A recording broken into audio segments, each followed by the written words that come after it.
아주 짧은 경전이 한편 있습니다.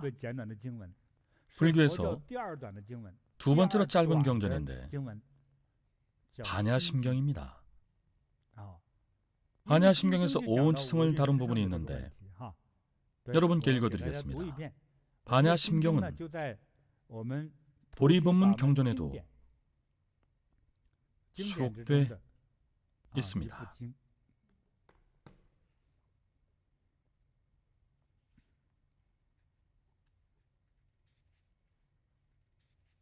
우선 전체를 한번 읽고 설명해 드리겠습니다. 지금 우리가 배우는 내용과도 직접적인 관련이 있습니다.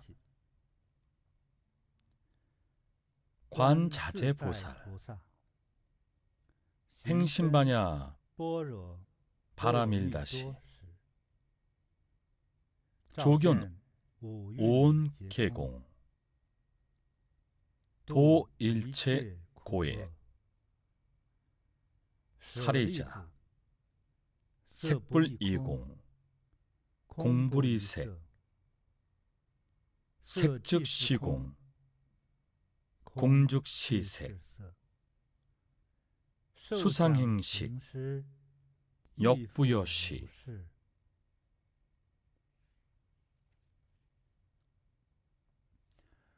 사례자, 시제법 공상, 불생불멸, 불구부정, 부중불감, 시고, 공중무색, 무수, 상, 행, 식, 무, 안, 이, 비, 설, 신, 의, 무, 색, 성, 향, 미, 촉, 법.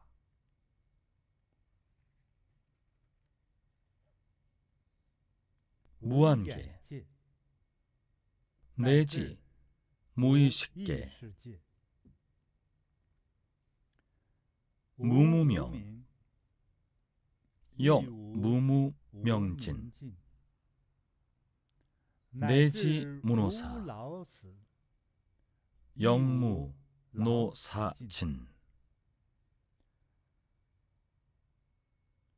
무고, 집멸도, 무지, 역무득, 이무소, 듣고, 보리살타, 의, 반야, 바라밀다, 고, 신무, 괴애, 무괴, 애고, 무유, 공포, 원리, 전도, 몽상,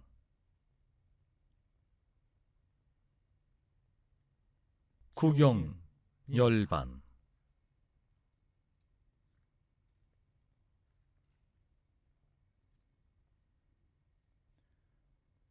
삼세, 제불, 의, 반야, 바라밀다고, 득, 안요, 다라, 삼야, 삼보리,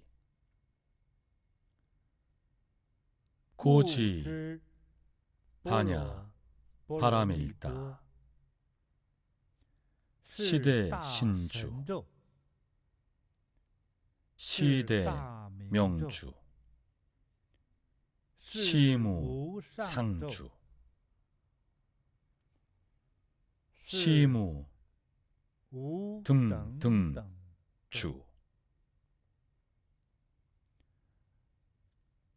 능, 제, 일, 최고,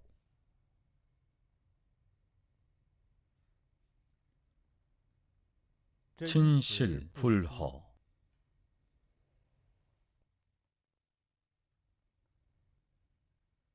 고설, 반야 바라밀다주 즉설주월 아제 아제 바라아제 바라승아제 보리 사바하. 반야심경 전문은 이렇습니다. 이제 뜻을 풀이해드리겠습니다. 사실 반야심경은 다소 직설적입니다. 또한 직설적인 이유로 많은 수행자들이 수많은 세월 동안 해석하고 연구해 왔습니다. 심지어 어떤 사람은 매년 자신이 해석한 버전을 계속해서 고치고 또 고치기도 합니다. 그만큼 정확한 의미를 파악하기 어렵기 때문이죠. 오늘은 여러분께 저만의 해석법으로 간단히 말씀을 해드리겠습니다. 절대적으로 정확하다고 할 수는 없습니다.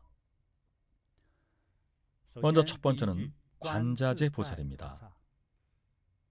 다음 구절은 행심 반야 바라밀다시 조견 오온 개공 도일체 고액입니다. 관자재 보살, 이 첫 구절에 대해서는 두 가지 의미와 해석이 존재합니다. 첫 번째 해석은 관세음보살이고, 두 번째 해석은 더 합리적입니다. 바로 깨달음의 수행법을 수행 중인 사람입니다. 다시 말해 불법을 닦는 사람,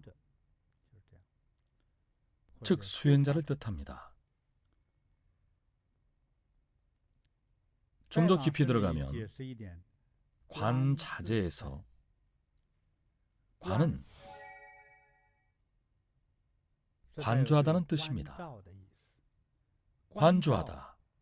관조가 무슨 뜻일까요? 시청자분들도 잘 들으십시오. 예를 들어 아침 식사 중에 달걀 프라이를 먹었다고 합시다. 달걀 프라이 모양 기억나죠? 좋습니다. 추석날 밤에 밝은 달을 떠올려 보십시오. 특히 기억나기 쉽도록 구부러진 초승달을 떠올리십시오. 꼭 추석이 아니라 그저 초승달이면 됩니다. 좋아하는 나무를 떠올리십시오. 가장 사랑하는 자녀를 떠올리십시오. 이처럼 이미지를 떠올리는 것이 바로 관조입니다. 물론 이건 초급 단계의 관조입니다. 더 높은 단계에 이르면 인간 세상에서 보지 못했던 모습도 관조할 수 있습니다. 예를 들어 어떤 신인지는 몰라도 신이 하늘에서 내려왔다고 말하면 그 신을 떠올릴 수는 있죠. 영화에서 본 신의 모습이 머릿속에서 맞춰주면 신의 모습이 떠오릅니다. 개가 높이 뛰는 모습을 직접 보지 못했더라도 떠올릴 수는 있습니다. 생각할수록 또렷해진다면 관조의 힘이 강해진 겁니다.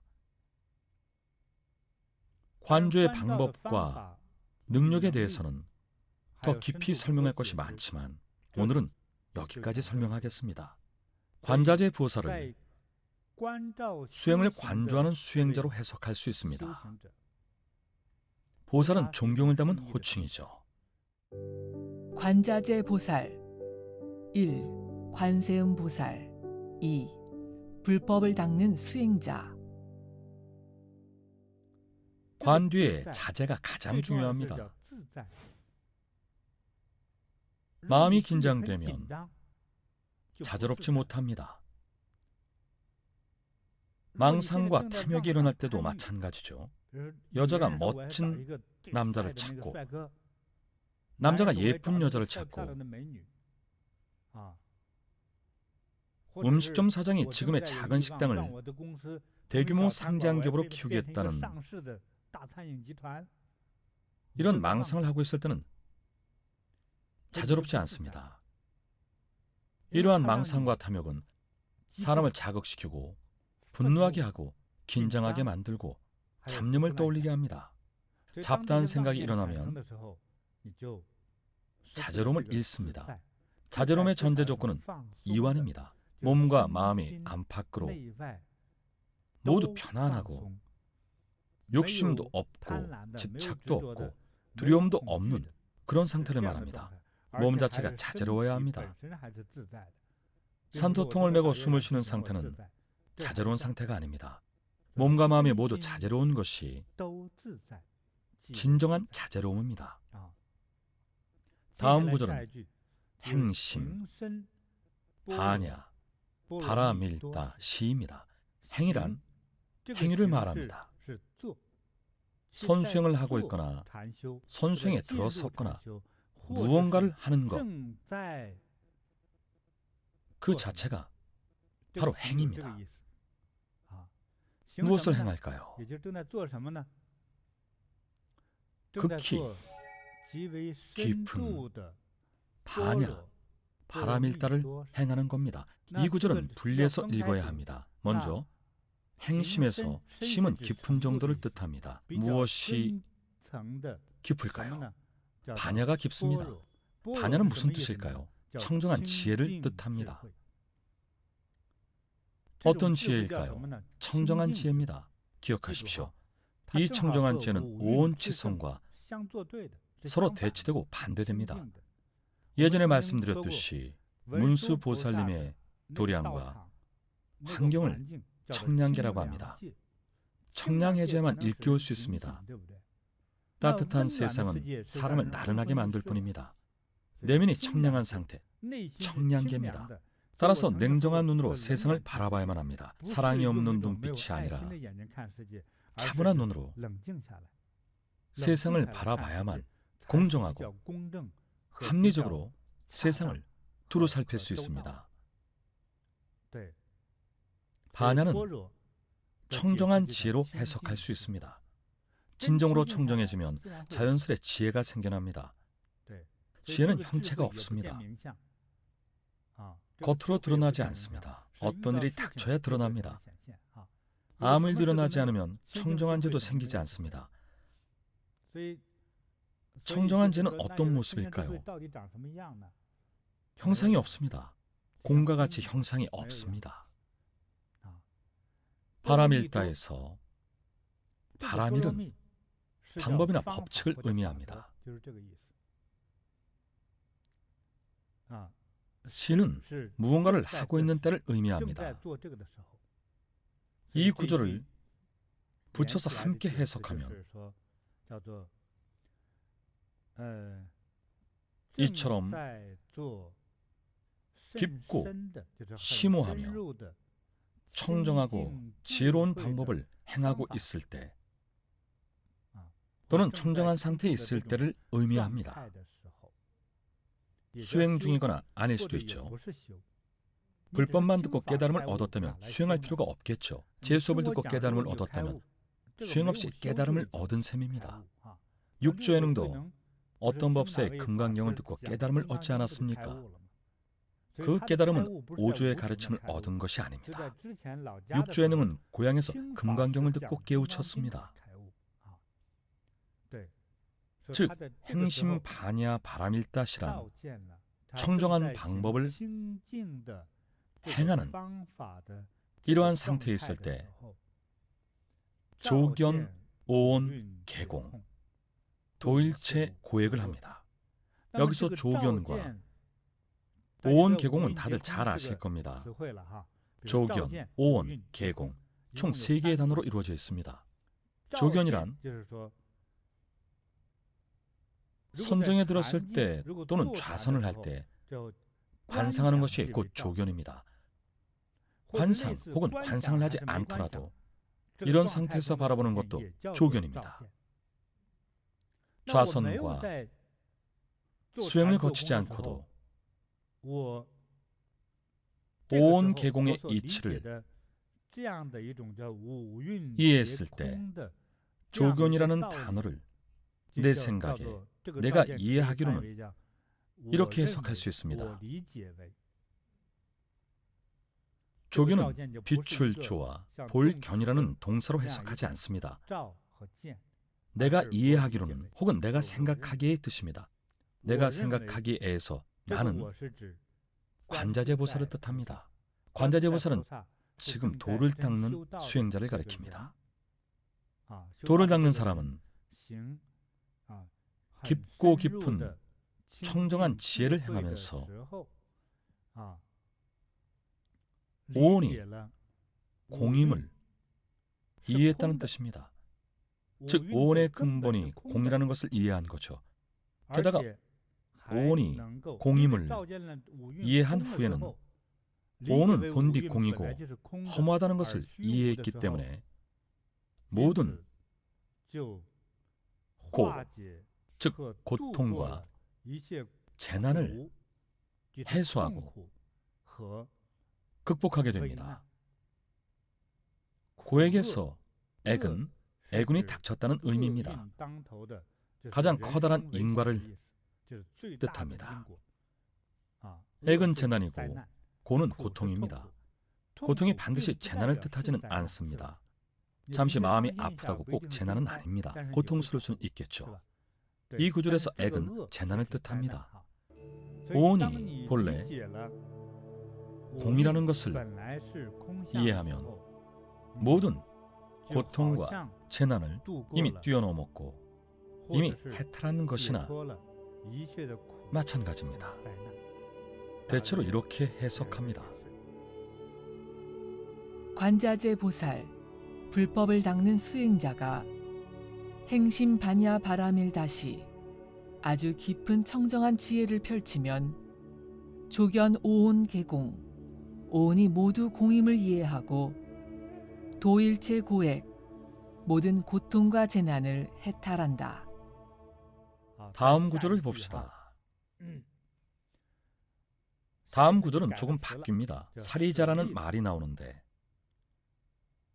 어떤 이는 사리자를 부처님의 중요 제자인 사리불로 해석하지만 저는 생각이 다릅니다. 사리자는 방금 말한 관자재, 즉 관자재를 행하는 수행자, 깨달은 자를 말합니다. 이어서 설명하게 될 상태, 이런 특유의 상태는 모두 관자재 보살이란 무엇인지 설명합니다. 모두 관자재 보살의 상태를 설명합니다. 부분도 포함합니다. 따라서 사리자는 이미 제법 공상과 오온 계공을 증득하고 이해한 사람을 뜻합니다. 방금 전에는 우리가 범하는 잘못인 오온치성을 배웠습니다. 이것도 원하고 저것도 원하며 이건 좋지만 너무 두렵고 저건 좋으니 가지를 하면 오온이 생겨납니다. 관자재보살의 상태에 있는 사람은 오온의 본성이 공이라는 것을 깨달은 사람이고 바로 이러한 사람에게 사리자라는 칭호를 덧붙입니다. 우리가 잘 알고 있듯이 부처님은 열반에 드신 후 사리를 남기셨습니다. 사리는 아름답고 오색영롱한 구슬로 부서지지 않습니다. 2000년이 지나도 영원히 부서지지 않습니다. 만년이 지나도 부서지지 않을 겁니다. 다채롭게 빛나는 구슬은 그 자체로 정말 아름답죠. 하지만 평범한 사람은 죽은 후 화장을 해도 사리가 남지 않습니다.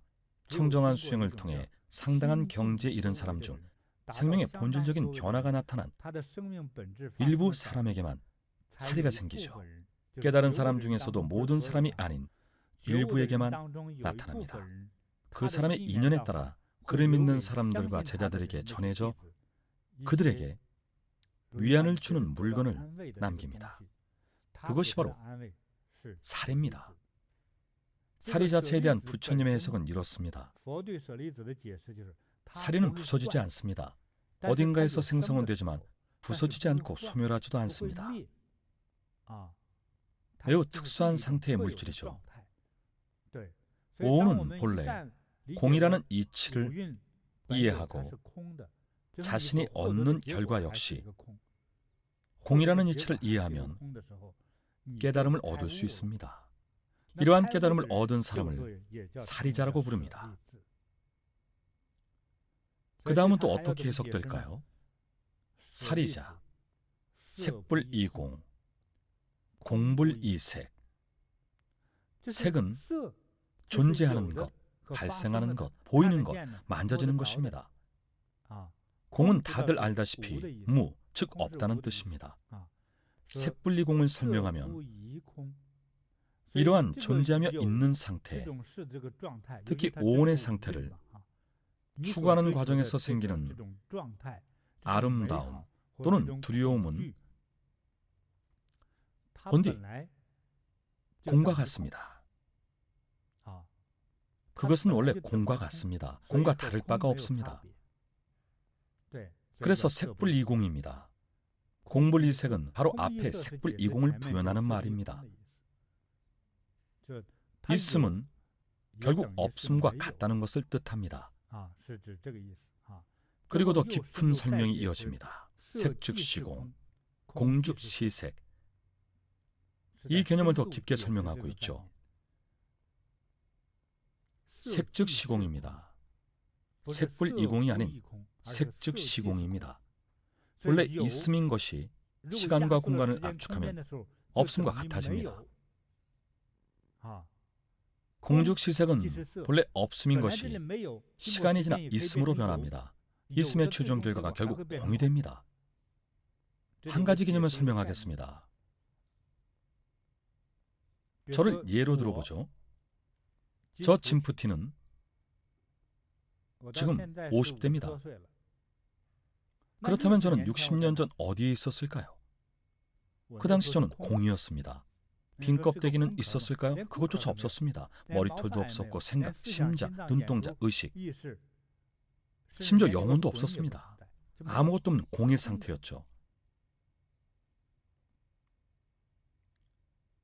1960년대에 부모님이 결혼하신 후 태아가 생기고 제가 태어났습니다. 부모님은 어렵사리 저를 키워주셨고 지금의 제가 되었습니다. 나라는 존재가 생긴 겁니다. 공에서 출발해 무에서 유가 되고 공에서 유가 되었습니다. 제가 존재하지 않았을 때 어머니가 저를 임신하기 전에는 저는 존재하지 않는 공이었지만 실질적인 유의 존재가 되었습니다. 유로 표현되는 육체와 물질은 모두 색이라 부릅니다. 그간에 일어나는 사건들도 모두 색이라 부릅니다. 그런데 왜 이 구절에서 색즉 시공이라 했을까요? 제가 생겨나지 않았습니까? 멀리 갈 것도 없이 60년 후에도 제가 있을까요? 여러분은 말하고 싶지 않겠지만 그때 저는 없을 겁니다. 분명 존재하지 않을 겁니다. 길이와 60년 후면 저는 없어질 겁니다. 저는 어디로 갔을까요? 공으로 갔습니다. 시간을 압축해서 필름 영화를 재생하듯이 빠르게 영상을 돌려봅시다. 예컨대 제가 살아갈 인생이 100년이라고 했을 때 그 시간을 100배 속도로 빠르게 돌리면 금세 끝이 납니다. 저의 일생을 촬영한 영화는 순식간에 끝나고 말겠죠. 저의 일생을 찍은 영화가 총 100시간짜리라면 순식간에 지나갑니다. 더 빨리 돌릴 수도 있습니다. 100시간이나 드는 영화라 해도 처음부터 끝까지 쓱 재생하면 단 1초 사이에 저의 100년이 막을 내립니다. 우주 공간의 차원에서 보면 지구에 사는 인류의 100년은 찰나에 불과합니다. 찰나의 순간에 불과하죠. 찰나의 순간에 지나갑니다. 제 수명이 최대 100살이라면 제가 태어난 1964년부터 눈을 감는 그 순간까지 모든 공간이 번쩍하고 지나가며 공이 됩니다. 물리적인 존재의 법칙에 따라 비었다가 생겼다가 다시 비워집니다. 하지만 속도가 너무 빠르기 때문에 거의 공공이나 다름없죠. 관세음 보살님께서 손오공에게 지어주신 이름은 오공입니다. 그렇기 때문에 손오공은 어떤 공간이든 제약 없이 드나들 수 있습니다. 지옥이든 바다든 거침없습니다. 어느 곳을 가든 손오공에게 길을 양보해줍니다. 하늘로 솟든 땅으로 꺼지든 자유자재입니다. 그것이 오공의 결과입니다. 아시겠죠? 우리가 말하는 공과 유는 바로 이러한 개념입니다. 모든 유는 공에서 비롯됩니다. 아시겠죠? 그 후에 다시 공, 유, 무로 갑니다. 우리의 내세 역시 공, 유, 무로 갑니다. 그 다음 구절은 수, 상, 행식, 역부, 여시입니다. 수상행식, 역부, 여시의 수는 감각, 각수를 말합니다. 즉 느낌을 뜻합니다. 이치를 이해했거나 깨달음을 얻은 사람은 본인의 각수와 감각으로 자신을 일깨웁니다. 상은 상상과 생각을 뜻하고 행은 행동, 행위, 실천을 뜻합니다. 식은 인지 및 경제의 높이를 의미합니다. 이것들도 색과 같습니다. 그것이 진리입니다. 심지어 그 안에서는 자신의 감각, 자신의 생각, 자신의 행위, 자신의 모든 느낌 또한 공과 유 사이에 일어나는 순식간의 변화입니다. 예를 들어 우리가 다들 겪었던 어린 시절을 한번 떠올려 보십시오. 어린 꼬마 시절에는 맛있는 사탕이나 멋진 장난감 하나를 두고 친구나 형제 자매와 다투곤 합니다. 서로 화를 내며 싸우죠. 그러다 다투면서 치면 씩씩 화를 내면서 사흘 동안 밥도 제대로 안 먹는 경우도 있습니다. 엄마들은 그 일을 다 기억하고 어느 날 묻습니다. 그때 일 기억나니? 아니요. 이미 한참 전에 잊어버렸죠. 엄마, 제가 진짜 그랬어요? 정말 그랬어요? 제가 그렇게 유치했어요? 분명 그렇게 유치했습니다. 어린 시절 아동기는 뇌가 미성숙해서 유치하게 굴곤 합니다. 그때는 사소한 일로도 감정이 오르락내리락하고 심리적 동요를 느낍니다. 그리고 심리적 동요가 생리적 변화도 일으키죠. 툭하면 울고 또 울다가 결국 손발까지 차가워집니다. 큰 소리로 우는 행동은 에너지 소모가 매우 큽니다. 심리적 변화가 세면 생리적 변화를 일으키고 에너지를 소모하게 합니다. 그렇게 3일을 울면 결국 병이 납니다. 3년을 울면 어떻게 될까요? 3년을 울면 어떻게 되는지 아십니까? 중국의 전설 속 인물인 맹강은 만리장성을 10여일 만에 울음으로 무너뜨렸습니다. 만리장성 쌓기가 얼마나 어렵습니까? 그런데도 10여일 만에 울음으로 천지를 뒤흔들었습니다. 지진이 난 것도 아닌데 만리장성 스스로 백기를 들고 제발 그만 울라면서 우르르 무너졌습니다. 그만큼 큰 변화가 나타납니다. 우리의 감각과 지각, 각수, 생각, 그리고 행위라고 부르는 모든 것들은 자칫 진짜처럼 여겨지지만 결국에는 무와 공으로 돌아옵니다. 모두 자신의 망상일 뿐이죠. 아이가 자라 어른이 되면 과거에는 사탕 안에 울며 불며 사흘 내내 제대로 밥도 안 먹고 잠도 안 자면서 계속 집착했지만 어른이 되면 그 사실을 잊거나 부정하죠. 어른이 되어 평생 추구하던 것들도 깨달음과 해탈을 얻고 나면 결국 어릴 적 사탕 하나에 사흘을 울었던 것과 같은 원리라는 사실을 깨닫습니다. 어떤 어머니가 중학생 딸을 데리고 저를 찾아왔습니다. 딸이 며칠 동안 잠도 안 자고 머리도 헝클어진 채로 옷도 안 갈아입고 지내는데 2달 만에 살도 많이 쪘답니다. 제가 무슨 일이냐고 물었습니다. 딸이 학교에서 연애를 하다가 남자친구와 헤어졌어요. 그런데 그 남자친구가 더 예쁜 여학생을 만나서 딸을 차버리는 바람에 화가 나서 헤어졌답니다. 그 후로 계속 먹기만 하고 잠도 잘 못 자고 공부도 안 하고 허송세월만 보내고 있습니다. 스승님, 딸에게 조언을 좀 해주세요. 제가 타일렀습니다. 지금도 본바라면 더 멋진 남자친구가 생길 게다. 딸이 기뻐하며 물었습니다. 어떻게 하면 되나요? 해야 할 일을 해야지. 그 여학생은 한 달도 안 돼서 훨씬 예뻐졌습니다. 더 멋진 남학생들에게 잘 보이려고 자신이 가꿨던 거죠. 넘어진 곳에서 일어나라는 중국 속담도 있지 않습니까? 더 멋진 남자친구가 생길 거다. 정말요? 물론이지.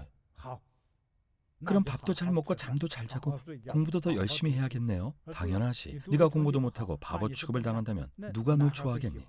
좋아할 리 없겠죠. 그럼 어떻게 해야죠? 열심히 공부하면 된다. 그게 정답이었죠.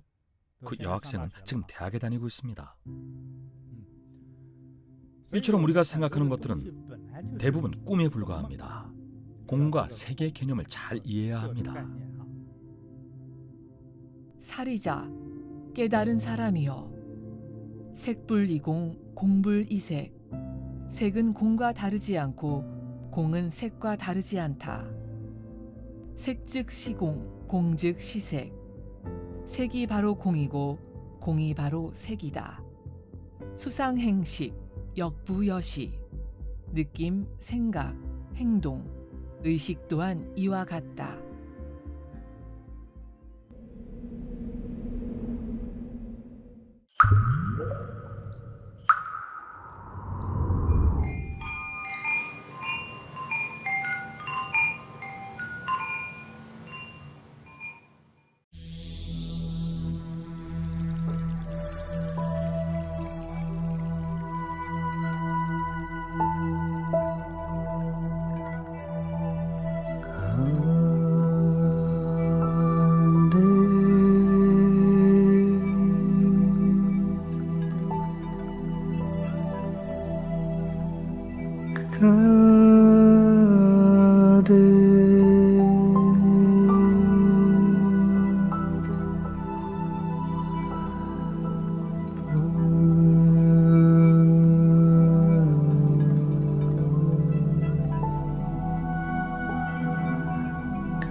저는 팔기 안 하면 일이에요. 팔기 없으면 저는 못 삽니다. 정말로 못 삽니다.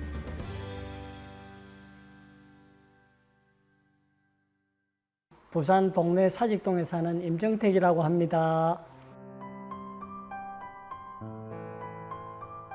너무 피곤하더라고요. 근데 좀 자고 나면 낫겠지 이렇게 생각하고 그랬는데 사람이 이렇게 가다가 슥 쓰러지는 거라요. 이제 그래 병원에 가고 검사를 해보니까 아무 이상이 없다길래 홍삼이라든지 녹용이라든지 보양식을 먹었는데 잠이 줄어들어가지고 신경과에서 이 약을 좀 먹어야 된다면서 약을 주시더라고요. 그때 약 주시는 게 불안증, 우울제, 수면제 뭐 이런 걸 주시더라고요. 처음에는 수면제를 먹으니까 한 5시간 정도 자다가 이게 잠의 시간이 주니까 이제 수면제 용량을 늘렸거든요.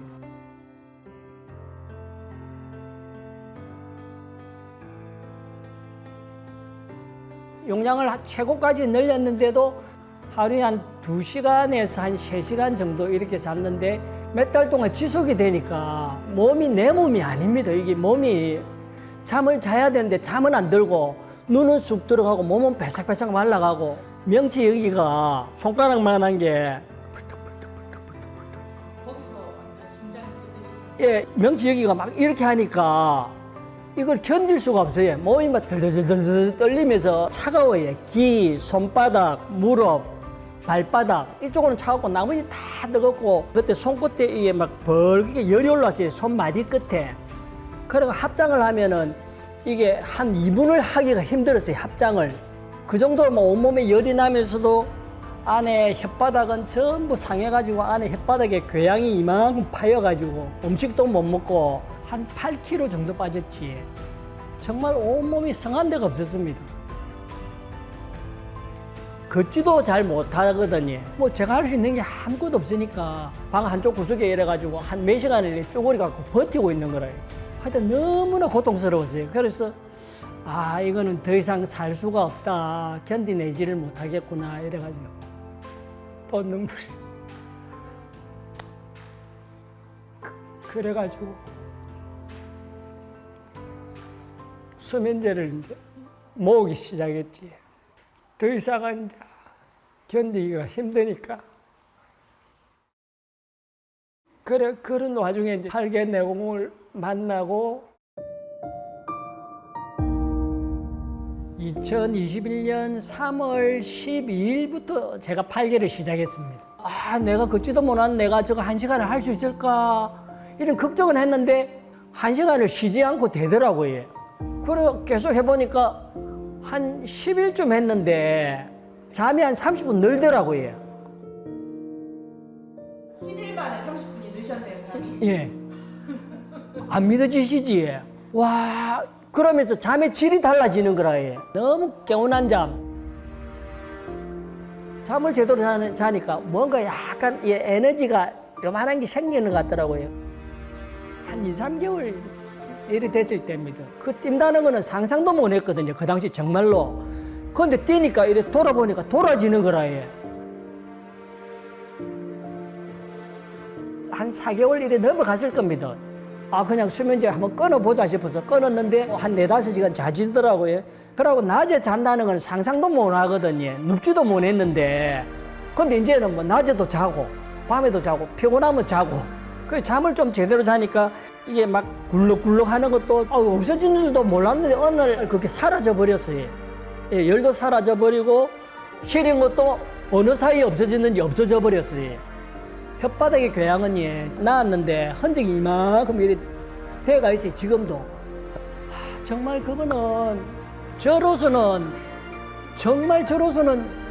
예, 저는 견딜 수 없어가 가려고 했던 사람인데 정말 별거 아닌 것처럼 나았습니다. 너무 좋지 요즘엔. 너무 행복하고. 진심 공경 감사합니다. 모든 게 다 스승님께서 이끌어 주신 덕분입니다. 감사드립니다. 감사합니다.